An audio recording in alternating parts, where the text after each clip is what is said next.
In this video, I'm going to do a quick tier list on the best abilities in Rogue Company. Now, I'm not going to rank them based on what guns they have or what rogues they are. I'm going to simply rank them on the abilities. First up, we have Barricade. And now Barricade is Anvil's ability, which blocks. I've been seeing more and more things with this where he can block the bomb off. He can block ways to get through the map entirely.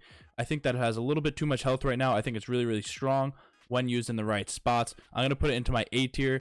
I think that in the right hands, this thing can be incredibly broken. Next up, we have Chaxability. He's my main. I really enjoy this ability. I feel like sometimes you can waste it, but it's better to die with using it than to die without using it. So this ability gives you the opportunity to revive yourself if you get knocked. It gives you the ability to overheal going into a fight. It gives you the ability to heal yourself up. If you start losing a fight, then you can turn it.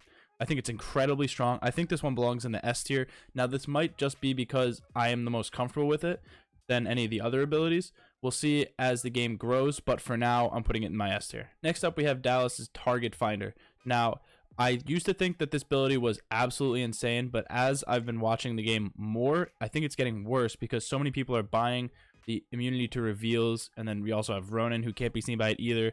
I think that sometimes it's like, it kind of hurts in a way if there's an enemy closer to you than the one revealed. So I'm going to put it into my B tier, as you have to be careful with it, but I do think it's really good. Next up, we have Dima's Cluster Grenade. Now, this thing is incredibly strong in the right hands. That being said, I have played against some Dimas recently and with some Dimas that just shoot this thing into random spots and do nothing with it. I think that it is really, really strong if you know how to use it, but I haven't seen people use it that well recently.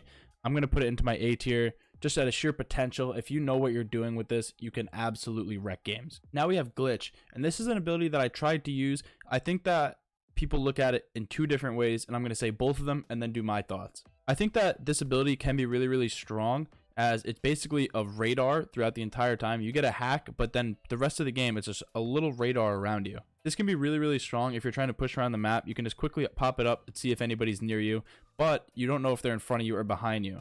Secondly, it's small, so when you're actually trying to hack people, you're kind of in a weird, kind of feels a little awkward, like you have to get really close to them without actually fighting them, and then to actually pop the hack, like they have to be really way too close. I think that this ability could be reworked a little bit. I think that in some ways it's really, really strong in ways that it shouldn't be, and in the way that it's actually supposed to hack people, I think it's too weak. So I think that they can kind of maneuver that. So I'm going to put it into my B tier. I don't think the ability is being used in the way that it should be. I think that they should kind of tweak it a little bit, and I think they will. Next up, we have Quick and Quiet. Lancer's ability. Run faster, quieter, and you're immune to reveals.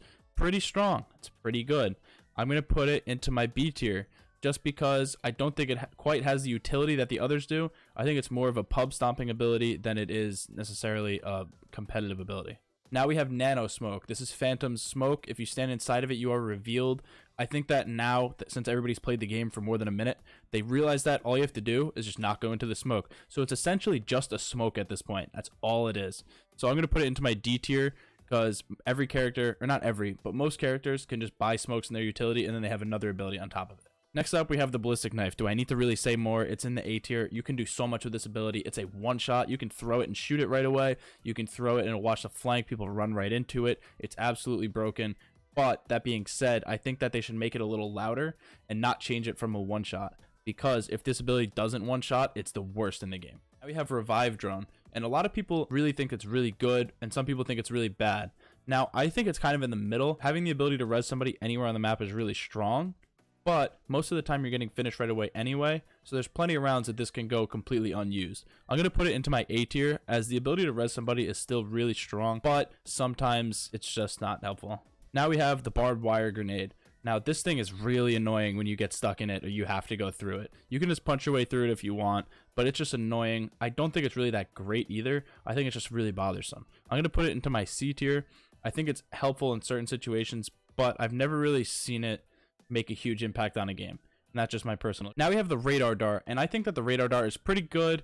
I think that it could be a little bit better. I think that the way you throw it's really awkward.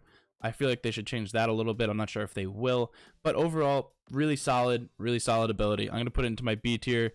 I think it's just pretty solid. Now we have Scorch's ability. I'm sure you all loved where I put Scorch in the D tier. At the time, every Scorch that I faced was just terrible, I guess, because they just were not hitting me with their bullets, or even when they were, I was winning because I was on Chac and I had 175 health. So I don't know. I think this ability is a lot stronger since then, and I think it's getting a nerf now. I'm going to put it into my A tier as I think it's really, really good, but it could fall with the nerfs coming soon. And finally, we have Vi's ability. It's in the D tier. Right now, it's just a zoning ability.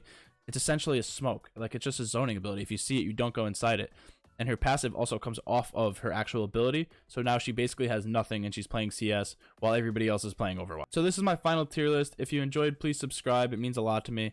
Like the video. Leave a comment down below on what you want to see me do next, or any thoughts you have on where I ranked any of these things. I hope you have a great day, and thanks for watching.